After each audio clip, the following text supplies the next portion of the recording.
So hello guys, welcome to my channel. आज हम class 9th का चैप्टर नंबर 1 जो कि है नंबर सिस्टम का एक्सरसाइज 1.5 स्टार्ट करने वाले हैं। ठीक है, बट उससे पहले मैं आप लोगों को ये बता दूं कि मैं अपने वीडियोस में आप लोगों को क्लास 9th का फुल कोर्स करवाऊंगा एंड एक्सरसाइजेस के साथ साथ हम कुछ एक्स्ट्रा क्वेश्चंस के भी डिटेल सॉल्यूशन करेंगे। ठीक है, तो आइए शुरू करते हैं। सबसे पहला क्वेश्चन हमें ये दिया है, classify the following number as rational और इरैशनल। हमें नंबर देख के बताना है कि क्या ये रैशनल है कि इरैशनल है। इसे डिटेल में मैंने इसको एक इंट्रोडक्शन वीडियो में समझाया है इस चैप्टर के, तो आप एक बार जाके प्लीज उसे फॉलो अप करें। ठीक है, फिर भी मैं अभी आप लोगों को बता रहा हूँ कि देखिए, जब भी हम रैशनल और इरैशनल नंबर के केसेस कर रहे हैं, अब इसमें अगर आप देखेंगे तो यहाँ पे एक रैशनल नंबर एक इरेशनल नंबर से सब्ट्रैक्ट हो रहा है। ठीक है, यहाँ पे भी ऐड हो रहा है, फिर सब्ट्रैक्ट हो रहा है, यहाँ पे डिवाइड हो रहा है। तो इसके कुछ केसेस हैं। क्या केसेस हैं जिसके, ये ऐसे केसेस हैं, ये जो चीजें मैं लिखने जा रहा हूँ ये बिल्कुल सही है, ये हमको पता है कि ऐसा ही होगा। ठीक है, तो जब भी ऐसा कोई केस आए, अगर आप ये 2-3 पॉइंट्स याद रखेंगे तो आप बिल्कुल लिख सकते हैं कि ये रैशनल नंबर है कि नहीं है या इरेशनल नंबर है। ठीक है, आप देख के ही बता सकते हैं। तो सबसे पहला केस ये है कि जब भी आप एक रैशनल नंबर को ऐड करें या सब्ट्रैक्ट करें किसी इरेशनल नंबर से, ओके, तो जो रिजल्ट होगा वो हमेशा क्या होगा, हमारे पास इरेशनल नंबर ही होगा। जब भी किसी रैशनल नंबर को हम प्लस करें या माइनस करें किसी भी इरेशनल नंबर से, तो हमारे पास जो रिजल्ट होगा वो इरेशनल नंबर ही मिलता है। वैसे अगर हम एक रैशनल नंबर को मल्टीप्लाई या डिवाइड करें एक इरेशनल नंबर से, तो हमें क्या मिलेगा, तो भी हमें हमेशा इरेशनल नंबर ही मिलता है। ठीक है, ये चीज आप लोगों को याद रख लेनी है एकदम। अब वैसे ही थर्ड केस है, जब भी आप किसी इरेशनल नंबर को किसी दूसरे इरेशनल नंबर से प्लस करें, माइनस करें, डिवाइड करें या मल्टीप्लाई करें। ठीक है, किसी एक इरेशनल नंबर को मैं क्या कर रहा हूं, प्लस माइनस डिवाइड मल्टीप्लाई कर रहा हूं दूसरे इरेशनल नंबर से, तो मुझे रैशनल नंबर भी मिल सकता है और इरेशनल नंबर भी मिल सकता है। ठीक है, तो मुझे दोनों मिल सकता है। ओके, तो बस आप लोगों को ये केस याद रखना है कि जब भी हम रैशनल को प्लस या माइनस करेंगे इरेशनल से तो हमेशा इरेशनल होगा, रैशनल को मल्टीप्लाई डिवाइड करेंगे इरेशनल से तो हमेशा इरेशनल होगा, और इरेशनल को इरेशनल से ही हम ये सब में से कोई भी फंक्शन लगाएंगे तो हमें रैशनल भी मिल सकता है या इरेशनल भी मिल सकता है। ठीक है, तो आइए शुरू करते हैं एक्सरसाइज में। इनके हेल्प से हम बिल्कुल देख के बता सकते हैं कि क्या ये रैशनल होंगे या इरेशनल होंगे। ओके, तो गाइस क्वेश्चन नंबर 1 में हमें क्या कहा है, 2 माइनस रूट 5। अगर आप 2 माइनस रूट 5 को देखें तो जो आपका 2 है वो रैशनल नंबर है और जो रूट 5 है वो क्या है, इरेशनल नंबर है। तो रैशनल जब भी इरेशनल से माइनस होता है तब हमें क्या मिलता है, तब हमें हमेशा इरेशनल नंबर ही मिलता है। ठीक है, तो ये पहला वाला तो हो गया हमारा इरेशनल। वैसे ही अगर हम दूसरा देखें तो यहाँ पे क्या दिया हुआ आपको, 3 प्लस रूट 23 माइनस रूट 23। अब देखिए इसमें थोड़ा सिंप्लीफाई करने की गुंजाइश है ना। जैसे ही मैं ब्रैकेट खोलूंगा तो ये रूट वाले नंबर्स कैंसिल हो सकते हैं। ठीक है, तो मैं पहले इसको तो सिंप्लीफाई करूंगा। तो यहाँ पे हम क्या करेंगे, 3 प्लस रूट 23 का जैसे ही मैंने ब्रैकेट हटाया ये आ गया माइनस रूट 23। तो ये प्लस रूट 23 माइनस रूट 23 क्या हो जाएगा, कैंसिल हो जाएगा, हमारे पास बचेगा सिर्फ 3। तो ये क्या है, क्या ये रैशनल है कि इरेशनल है, तो 3 क्या है हमारे पास, 3 एक रैशनल नंबर है। ओके, सो थर्ड देखेंगे। थर्ड में क्या हो रहा है, थर्ड में 2 अपॉन रूट 7 जो है वो हो रहा है डिवाइड 7 अपॉन रूट 7 से। तो इसमें रूट 7 क्या हो जाएगा, कट जाएगा, हमें बचेगा 2/7। 2/7 क्या है, 2/7 रैशनल है। ठीक है, अब इसमें कई बच्चे कंफ्यूज हो रहे होंगे कि सर आपने तो कहा था कि अगर किसी रैशनल का इरेशनल से मल्टीप्लाई होगा तो वो क्या हो जाएगा, इरेशनल हो जाएगा। बट देखिए इसमें सिंप्लीफाई हो सकता है, जिस इक्वेशन में सिंप्लीफाई हो सकता है आप पहले उसे सिंप्लीफाई करेंगे। सिंप्लीफाई करने के बाद जो बच रहा होगा उसको देख के हम डिसाइड करेंगे कि वो रैशनल है कि इरेशनल है। ठीक है, अब अगर जैसा आप फोर्थ वाला देखें तो फोर्थ में क्या हो रहा है, 1 अपॉन रूट 2 जो रैशनल है वो सीधा इरेशनल से डिवाइड हो रहा है। इसमें कुछ सिंप्लीफाई हो सकता है क्या, इसमें सिंप्लीफाई नहीं हो सकता। तो मैं इसको सीधा क्या लिख दूंगा कि ये क्या है, ये एक इरेशनल नंबर है। ठीक है, वैसे ही यहाँ पे लास्ट जो है हमारे पास 2 पाई है। इसमें 2 तो रैशनल है बट जो हमारे पास पाई है वो क्या है, एक इरेशनल नंबर है। अब ये कुछ सिंप्लीफाई हो सकता है क्या, ये तो सिंप्लीफाई नहीं हो सकता।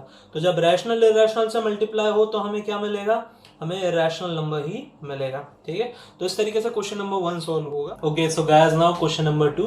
क्वेश्चन नंबर 2 में हमें क्या कह रहा है, simplify each of the following expression. ठीक है, हमें बस सिंप्लीफाई करना है। तो पहला क्वेश्चन दिया है 3 + √3 इंटू 2 + √2।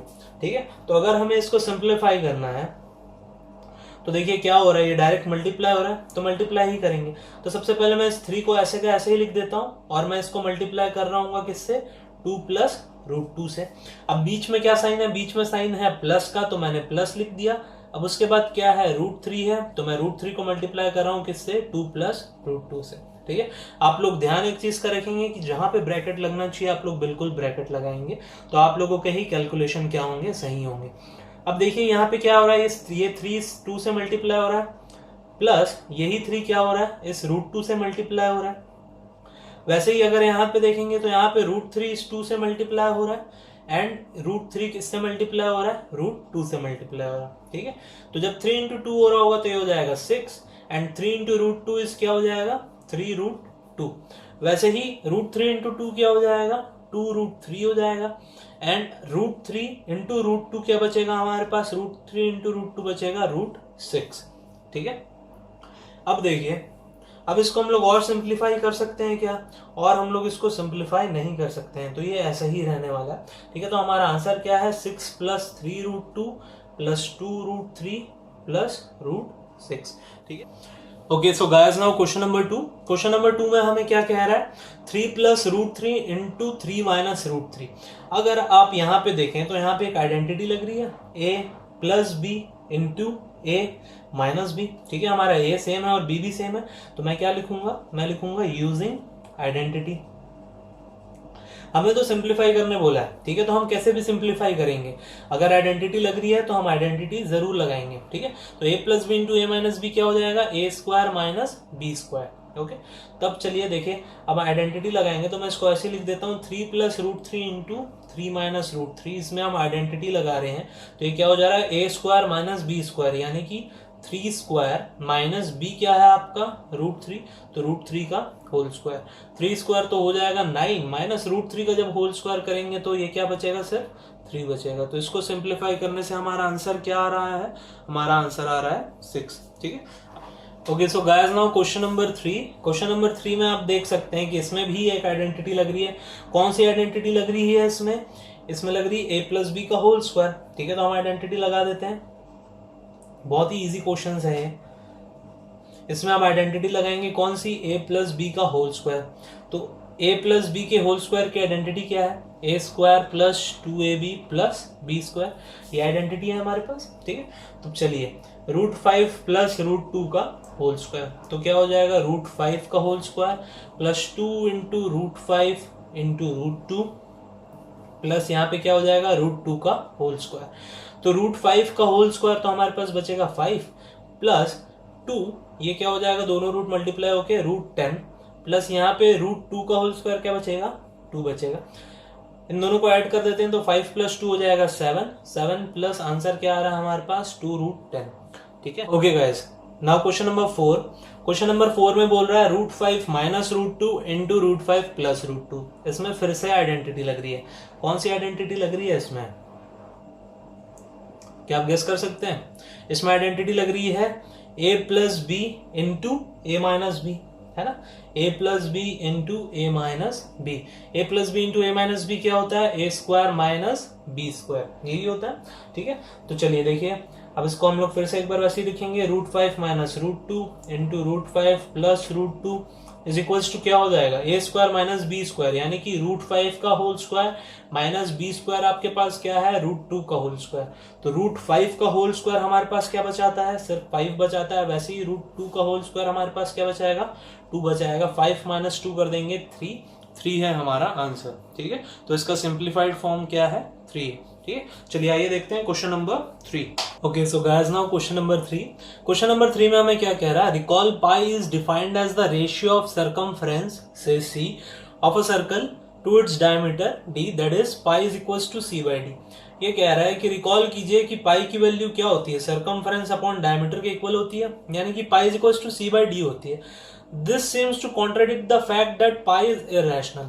ये क्या कर रहा है, ये कॉन्ट्राडिक्ट कर रहा है इस फैक्ट को कि पाई जो है वो इररेशनल है, जो कि हमको पता है कि पाई क्या होता है, इररेशनल होता है। बट अगर आप यहाँ पे देखें तो पाई इज इक्वल्स टू क्या है, सी बाई डी है। सी बाई डी यानी कि ये pi is equals to P by Q के फॉर्म में, और पी बाई क्यू के फॉर्म को हम लोग क्या कहते हैं, रैशनल कहते हैं ना। तो ऐसा कैसे हो सकता है, आप कह रहे हैं कि पाई इररेशनल भी है और आपने उसको सी बाई डी यानी कि पी बाई क्यू के भी फॉर्म में लिख के रखा हुआ है, तो ये ऐसा कैसे हो गया। ठीक है, how will you resolve this contradiction, इस कॉन्ट्रडिक्शन को आप कैसे सॉल्व करेंगे। ठीक है, तो बेसिकली इसका आंसर कुछ ये होगा कि हमें दिया है pi is equals to C by D, तो अगर pi is equals to C by D हो रहा है, इसका मतलब अगर ये रैशनल है तो ये भी रैशनल हो जा रहा है। ठीक है, बट हमें पता है पाई इररेशनल है, तो हम प्रूव करेंगे कि पाई क्या होता है, इररेशनल ही होता है। तो इसके लिए हम क्या कर लेते हैं, इसके लिए कि हम सर्कल एज्यूम कर लेते हैं। ठीक है, इस सर्कल का ये डायमीटर है, इसका डायमीटर है मान लीजिए डी, और इसका जो पूरा सरकमफ्रेंस है वो सरकमफ्रेंस को हम लोगों ने ले लिया है क्या, सी। ठीक है, अब देखिए ये जो सी बाई डी है, ये सी बाई डी रैशनल कब होगा, C and D will be rational when C and D are integers, है ना। जब C और D इंटीजर होंगे तभी हम क्या कह सकते हैं कि C और C बाई डी क्या होगा, आपका रैशनल होगा, है ना। बट अगर आप इसका मेजरमेंट करें तो देखिए D का अगर मैं मेजरमेंट कर रहा हूं स्केल से, तो मान लीजिए मेरे पास D की कुछ वैल्यू आ जा रही है 2, 3, 4 कुछ भी वैल्यू आ सकती है। ठीक, बट अगर मैं वही C का मेजरमेंट करूं तो C का भी मेरे पास कोई वैल्यू आ जाएगी। C यानी कि सरकमफ्रेंस हम कैसे मेजर करेंगे, 2 पाई आर से मेजर करते हैं। अब देखिए इसमें भी पाई आ जा रहा है, पाई क्या है, पाई की तो हम अप्रोक्सीमेट वैल्यू लेते हैं 3.14 या 22/7, है ना। तो ये इसकी तो खुद की कुछ फिक्स वैल्यू नहीं है। ठीक है, तो अगर इसकी खुद की जब पाई की कोई फिक्स वैल्यू नहीं है, हम अप्रोक्सीमेट वैल्यू ले रहे हैं, तो जो हमारा सी आ रहा है वो कैसे अप्रोक्सीमेट हो सकता है, वो भी अप्रोक्सीमेट वो कैसे फिक्स हो सकता है। ठीक है, हम कैसे कंफर्म कह सकते हैं कि सी की वैल्यू 4 ही होगी या 22 ही होगी, है ना। ये तो एक अप्रोक्सीमेटली ही वैल्यू आ रही होगी सी की। ठीक है, तो बेसिकली इसका कॉन्ट्रडिक्शन यही है कि ये जो सी एंड इवन डी की जो वैल्यू हम लोग मेजर करते हैं वो किसी स्केल के हेल्प से या किसी डिवाइस के हेल्प से हम मेजर करते हैं। ठीक है, तो वो जो स्केल होगा या वो जो डिवाइस होगी जिसके हेल्प से हम इसको मेजर कर रहे होंगे, जो भी मेजरिंग डिवाइस होगी, ठीक है, तो वो जरूरी नहीं है कि वो एकदम हमें एग्जैक्ट मेजरमेंट दे। ठीक है, वो कोई भी मेजरमेंट दे सकता है, और वो जो मेजरमेंट दे रहा होगा कि वो जरूरी नहीं है कि वो रैशनल ही हो सकता है कि वो क्या आ जाए, इररेशनल आ जाए। ठीक है, तो ये है कॉन्ट्रडिक्शन। ठीक है, तो फॉर सी एंड डी को अगर रैशनल होना है तो इसके लिए क्या होना चाहिए, C and D should be what, integers होना चाहिए। But when we actually calculate the value of C and D with scale or any measuring device,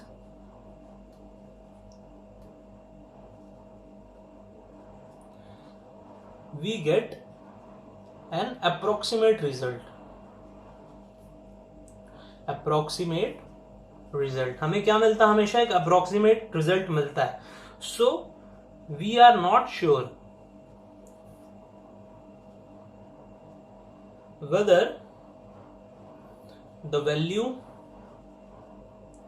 of C and D are rational और इररेशनल। हम sure नहीं है कि ये rational होगा कि इररेशनल होगा, तो हम क्या कह सकते हैं, so we can say that pi is irrational. ठीक है, तो हमें पता ही है कि पाई क्या होता है, इररेशनल होता है। ठीक है, तो ये था क्वेश्चन नंबर 3। आइए अब देखते हैं क्वेश्चन नंबर 4।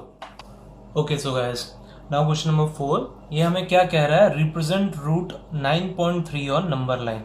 हमें क्या करना है, रूट 9.3 को नंबर लाइन में रिप्रेजेंट करना है। ठीक है, इसके पहले के जो भी हम लोगों ने ऐसे क्वेश्चन किए थे उसमें यूजुअली रूट 5, रूट 2, रूट 3 था, बट इसमें रूट 9.3 है। तो चलिए देखते हैं कैसे इसको रिप्रेजेंट करेंगे। ठीक है, विथ प्रूफ हम लोग इसको सॉल्व करने वाले हैं। ठीक है, तो सबसे पहले हम क्या करेंगे, सबसे पहले हम स्केल लेंगे, जितना हमें मेजरमेंट दिया है, कितना बोला है 9.3 कहा है ना, तो आप क्या करेंगे, आप 9.3 मेजरमेंट का ही एक लाइन इसमें खींच लेंगे। ठीक है, तो ये है 9.3 का मैंने एक लाइन खींच लिया इसमें। इसको मैं दे देता हूँ A, और इसको आप कुछ भी मार्क कर सकते हैं, इसको हम लोगों ने मार्क कर दिया मान लो O। अब इसके बाद करना ये होता है कि जितना हमें दिया है, हमें 9.3 बोला है, तो हम 9.3 से 1 यूनिट और ज़्यादा बढ़ा के मेजरमेंट ले लेंगे। ठीक है, तो मैं कितना ले लूँगा, मैं मान लीजिए मैं 10.3 तक ले ले रहा हूँ। ठीक है, तो मैंने 1 यूनिट और बढ़ा लिया। अब इसको आप चाहें तो नाम दे सकते हैं क्या, B।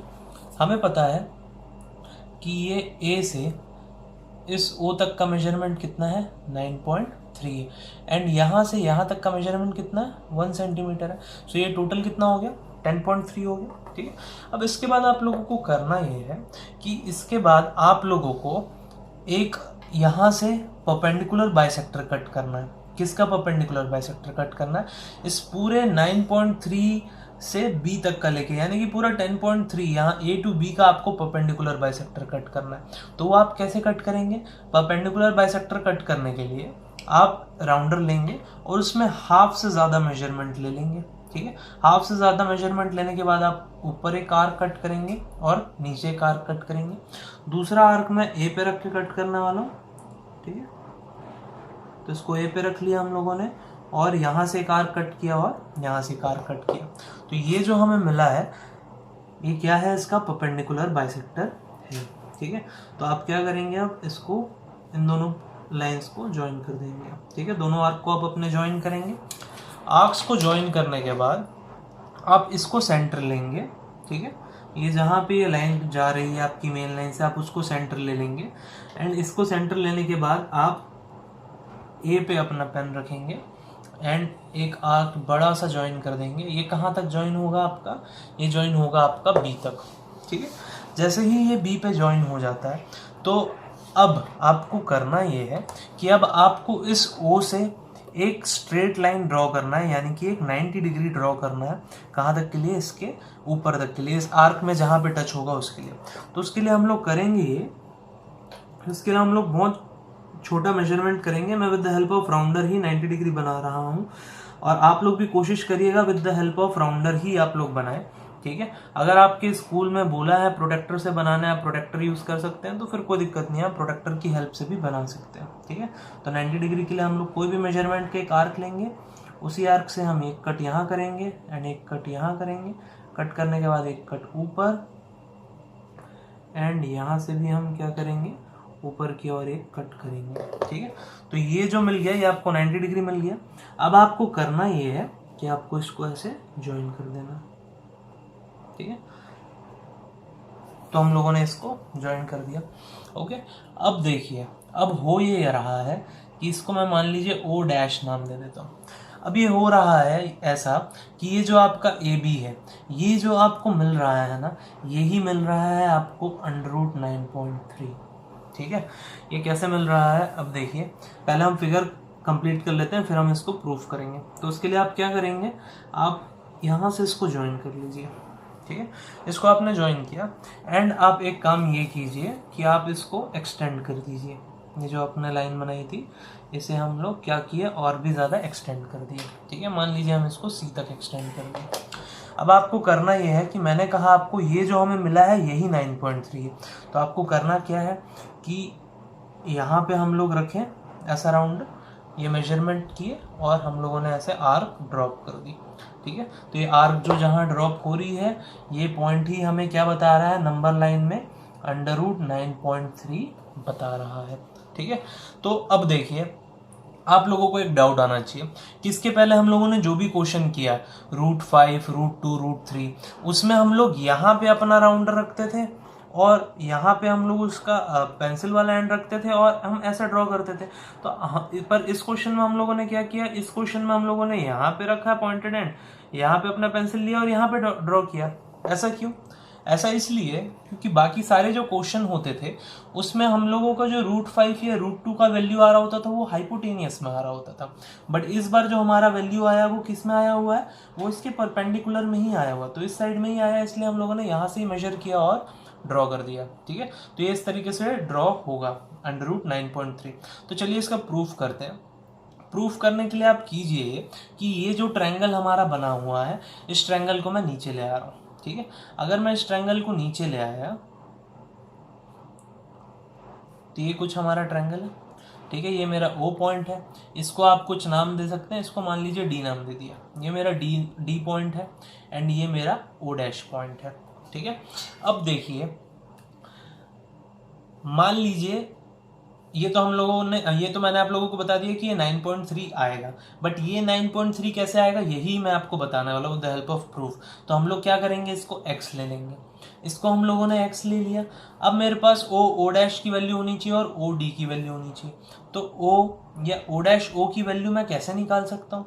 O' की वैल्यू मेरे को पता है कि ये जो पूरा है AB, जो पूरा है AB कितना है हमारे पास, 10.3 है। अगर AB 10.3 है तो आपका O' कितना हो जाएगा, आपका O' हो जाएगा 5.15, है ना। O' की वैल्यू क्या हो जाएगी, AB की हाफ हो जाएगी, क्योंकि ये तो परपेंडिकुलर बाइसेक्टर है। ठीक है, अगर O' आपका 5.15 हो गया तो O' कितना हो जाएगा आपका, O' को आप लिख सकते हो O'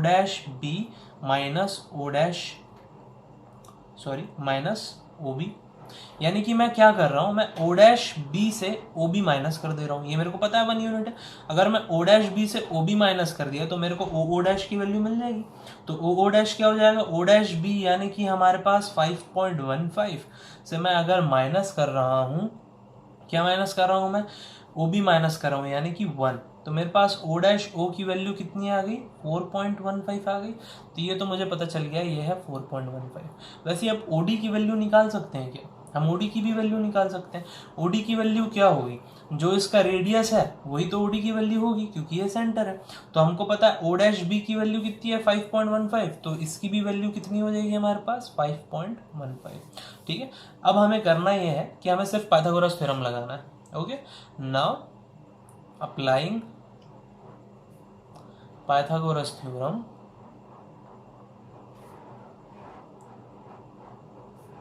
इन ट्रायंगल O'DO। ठीक है, इसमें पाइथागोरस थ्योरम अगर हम लोग लगा रहे हैं तो क्या होगा, O' का whole square is equals to OD का होल स्क्वायर प्लस O' का होल स्क्वायर, ये होने वाला है। O' का होल स्क्वायर यानी कि 5.15 का whole square is equals to OD का होल स्क्वायर यानी कि x स्क्वायर प्लस O' का होल स्क्वायर यानी कि 4.15 का होल स्क्वायर। अब हम करते ये हैं कि इनका स्क्वायर ना निकाले बिना हम इसको मैं इधर LHS में लिखे जा रहा हूँ। तो ये हो जाएगा 5.15 का होल स्क्वायर माइनस 4.15 का whole square is equals to x square. तो ये क्या हो रहा है, देखिए a square minus B square, a square minus B square क्या होता है फॉर्मूला हमारा, a plus B into A minus B, ये होता है फॉर्मूला। तो हम लोग यही फॉर्मूला इसमें अप्लाई कर देंगे। तो ये हो जाएगा 5.15 प्लस 4.15 इंटू ये हो जाएगा 5.15 माइनस 4.15, और यहाँ पे मैं लिख दूंगा क्या, is equals to x square. देखिए इन दोनों को हम लोग ऐड करेंगे तो 5501123, ये हो जाएगा आपके पास, ये हो गया 3, ये हो गया आपके पास 9.30। ठीक है, ये आ गया आपके पास 9.30 इंटू 5.45 इंटू 4 माइनस करेंगे हम लोग, तो दोनों को माइनस करने पे क्या होगा 1 is equals to x square. अब आपको पता है इन दोनों को मल्टीप्लाई करोगे तो यही आएगा 9.30 ही आएगा इज इक्वल्स टू क्या हो गया एक्स स्क्वायर। एक्स की वैल्यू मैं यहाँ से क्या लिखता हूँ, यह स्क्वायर जब यहाँ पे जाएगा तो अंडर रूट बना लेगा, तो आ जाएगा अंडर रूट 9.3। इस तरीके से हम प्रूफ कर सकते हैं इसको कि ये जो स्ट्रेट लाइन है ये क्या है, √9.3 की है, और इसे मैं ऐसे प्रोजेक्ट करूंगा तो मुझे इसमें क्या मिलेगा, अंडर रूट 9.3 मिलेगा। हालांकि ये आपको प्रूफ आएगा नहीं, अगर आया क्वेश्चन तो सिर्फ सिंपल आपको यही ड्रॉ करने बोलेगा, और अगर आ गया तो हम इस तरीके से ड्रॉ करेंगे। ठीक है, okay so guys next question number 5, rationalise the denominator of the following. ठीक है, रैशनलाइज द डिनोमिनेटर, ये हमारे पास क्वेश्चन है। अगर आप इन क्वेश्चंस में देखेंगे तो आपको दिखेगा कि हर के डिनोमिनेटर में क्या है, रूट का फंक्शन है।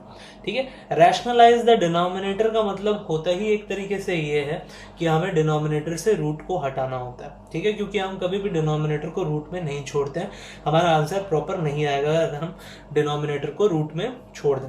ठीक है, तो चलिए देखते हैं कैसे रैशनलाइज करेंगे। बहुत इंपॉर्टेंट टॉपिक है ये, 1 नंबर या 2 नंबर का क्वेश्चन आप बिल्कुल एक्सपेक्ट कर सकते हैं इसमें। तो फर्स्ट क्वेश्चन है हमारे पास 1/√7। 1/√7 को अगर हम रैशनलाइज करना है हमें, तो हम यहां पे लिखेंगे rationalising the denominator. Okay, rationalise करना अगर हमें डिनोमिनेटर का, तो हम क्या करेंगे 1/√7। अब देखिए यहाँ पे सिर्फ डिनोमिनेटर में क्या है, √7 है और कुछ नहीं है इसके साथ। तो जब इसको रैशनलाइज करना होगा तब हम इसको मल्टीप्लाई कर देंगे √7 से और डिवाइड भी कर देंगे क्या, √7 से। ठीक है, जो डिनोमिनेटर में होगा उसी से हम क्या करेंगे, मल्टीप्लाई भी करेंगे और डिवाइड भी करेंगे। तो चलिए अब देखिए, अगर हम मल्टीप्लाई और डिवाइड करें तो 1 × √7 ऊपर क्या आ जाएगा आपका, √7 आ जाएगा। एंड √7 × √7, √7 × √7 क्या बचेगा, √7 का होल स्क्वायर, और ये स्क्वायर से ये रूट क्या हो जाएगा आपका, कैंसिल हो जाएगा। तो आपका आंसर क्या बचेगा, √7/7। ये आपका क्या है, आंसर है। तो अब आप देख सकते हैं कि आपका डिनोमिनेटर से क्या हो गया है, रूट का टर्म हट चुका है। तो अब ये क्या हो गया है, ये जो हमको टर्म दिया हुआ था ये पूरी तरीके से रैशनलाइज हो चुका है। ठीक है, तो जब भी आपको सिर्फ सिंगल डिजिट दिया हो, सिंगल टर्म दिया हो डिनोमिनेटर में, तब आप क्या करेंगे, उसी से मल्टीप्लाई और डिवाइड कर देंगे उसको रैशनलाइज करने के लिए। सो क्वेश्चन नंबर 2 में हमें क्या कहा है कि 1/√7 माइनस √6। अगर आप इसमें देखें तो इसमें एक टर्म नहीं है, इसमें 2 टर्म है। ठीक है, √7 माइनस √6 हो रहा है। तो ऐसे नंबर्स को हम कैसे रैशनलाइज करते हैं, ऐसे नंबर्स को रैशनलाइज करने के लिए, ऐसे टर्म्स को रैशनलाइज करने के लिए हम क्या करते हैं, इसको मल्टीप्लाई करते हैं किससे, √7। अब यहाँ पे क्या साइन है, माइनस है ना, आप साइन को चेंज कर दीजिए, प्लस √6 अपॉन, फिर से जिससे आपने मल्टीप्लाई किया आप उसी से क्या करेंगे, डिवाइड भी करेंगे। तो √7 प्लस √6, हमने √7 प्लस √6 से मल्टीप्लाई किया तो उसी से हमने क्या किया, डिवाइड भी किया। ठीक है, तो ये जब आपको 2 टर्म दिया हो और बीच में प्लस या माइनस हो रहा हो, तब आप क्या करेंगे, उसका साइन चेंज कर देंगे और उन्हीं दोनों से क्या कर देंगे, मल्टीप्लाई और डिवाइड कर देंगे। तो देखिए अब 1 जब इससे मल्टीप्लाई हुआ तब हमारे पास क्या बचेगा, √7 प्लस √6 ही बचेगा। बट जब ये दोनों मल्टीप्लाई होंगे, ठीक है, यहाँ पे क्या मल्टीप्लाई हो रहा है, √7 माइनस √6 इंटू √7 प्लस √6, ये चीज मल्टीप्लाई हो रही है। तो अगर ये मल्टीप्लाई हो रही है तो अब आप देख सकते हैं कि यहाँ पे एक आइडेंटिटी लग रही है, √7 प्लस √6 तो मैंने लिख दिया वैसे ही, अपॉन, अब यहाँ पे देखिए कौन सी आइडेंटिटी लग रही है, a plus B into A minus b. A plus B into A minus b क्या होती है आइडेंटिटी, a² माइनस b², यही होता है। तो मैं क्या लिख दूंगा यहाँ पे, √7 प्लस √6 अपॉन a² यानी कि आपका कितना हो गया, √7 का होल स्क्वायर तो 7 हो जाएगा और √6 का होल स्क्वायर क्या हो जाएगा, 6। तो ये क्या बचेगा, √7 प्लस √6 अपॉन 1, या तो मैं सीधा क्या लिख सकता हूँ, √7 प्लस √6 मैं इसको लिख सकता हूँ। ठीक है, जहां पे आइडेंटिटी यूज हुई है आप वहां पे लिखेंगे यूजिंग आइडेंटिटी।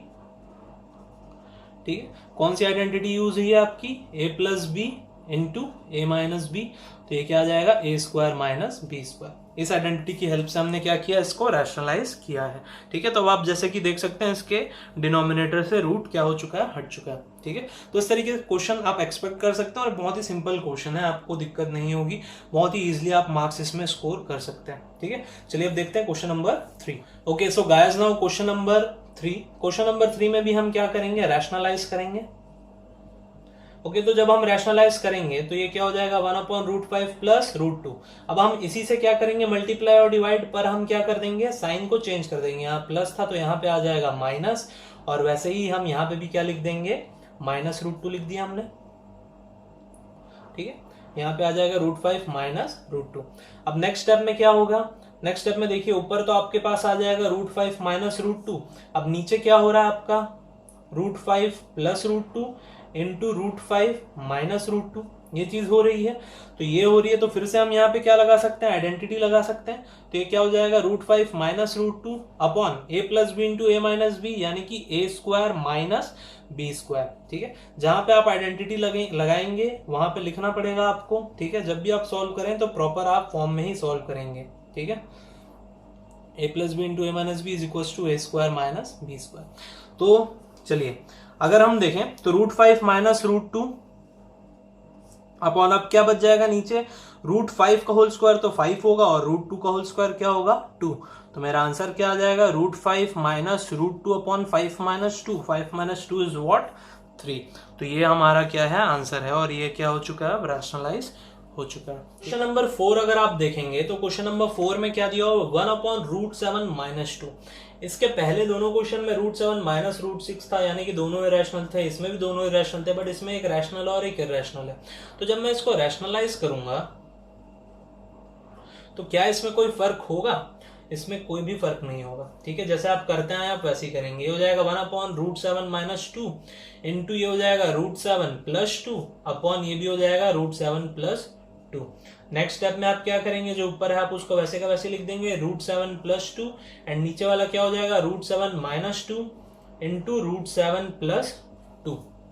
ठीक है, तो यहाँ पे फिर से a plus b a minus b, तो आपका क्या हो जाएगा, √7 plus 2 upon a plus B into a minus B, ये हो जाएगा √7 का होल स्क्वायर माइनस 2 का होल स्क्वायर। तो हमें क्या मिलेगा, √7 प्लस 2 अपॉन √7 का होल स्क्वायर इज 7 एंड 2 का होल स्क्वायर क्या हो जाएगा 4। तो ये क्या मिलेगा हमें, √7 plus 2 upon 7 minus 4, 7 minus 4 is what 3। तो ये है इसका रैशनलाइज्ड फॉर्म। ठीक है, तो इस तरीके से सॉल्व करेंगे। होप आप लोगों को समझ आया हो। अगर कोई भी डाउट हो तो प्लीज कमेंट कीजिए, मैं आप लोगों के डाउट क्लियर करूंगा। ओके, आने वाले वीडियो में हम करेंगे exercise 1.6। Okay, thank you so much.